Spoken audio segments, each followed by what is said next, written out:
Is this a legacy, and was there a lack of political will in the previous disposition when we say UPA 1 and UPA 2? Were they at a point in time willing to sign off the Siachen Glacier to Pakistanis, allowing the Chinese and the Pakistanis a free run on sovereign Indian territory?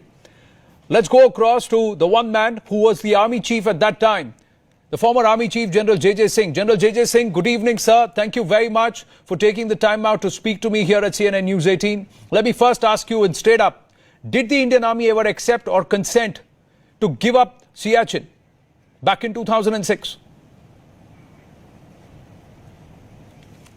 Anand, I would like to reassure you that the Indian Army at no stage had ever expressed a desire to vacate Siachen and come down to lower heights.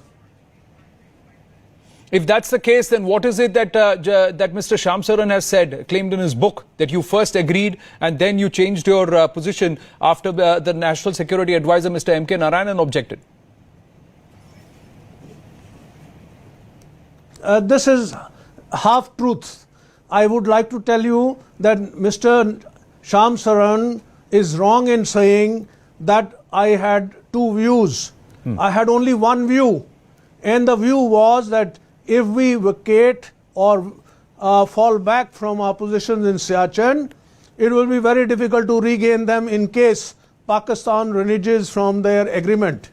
Therefore, the first step will be the Pakistanis admit where the present positions are and they accept that on the ground these are the positions which they are holding, and we have authentication done to make the world know, and more importantly the people of Pakistan to know, that the Pakistan Army has been bluffing them. They were nowhere near the Siachen Glacier. If I can recall to mind some peoples who know about that area, on the west of the Siachen Glacier is the Saltoro mountain range, yes, about 50 kilometers long, yes, and it is on the west of that, on the lower slopes, yes, that the Pakistan Army was able to occupy some positions because they were caught napping. We occupied all the important positions on the Saltoro range, yes, including the Bilafondla Pass, the Sierra Pass, and other important passes. So to say that the plan was to make it a mountain of peace, yes, and I thought it was also quoted, I'm quoting from his book, Shyam Saran's book. He says it was his dream plan or dream child that he was able to get everybody to agree.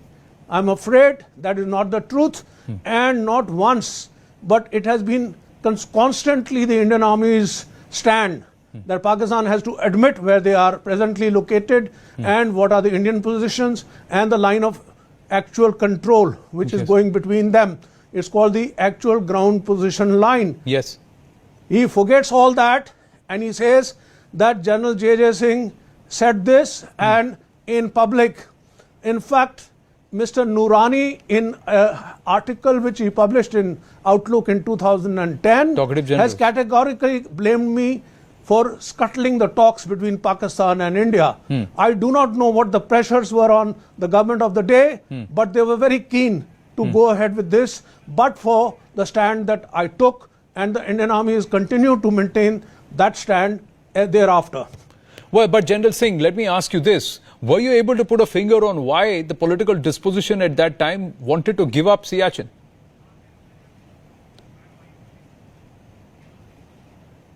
Well, there could have been a sinister design, and Pakistan is capable of doing things like that.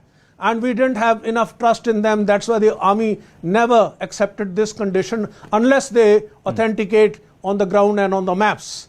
Now, the point is the pressure on the government of the day possibly could have been from the American side, because American wanted Pakistan to give them a quid pro quo, or Pakistan was threatening America that they may allow the Chinese to come into Gilgit and Baltistan. Right. Now, these things are also being talked about.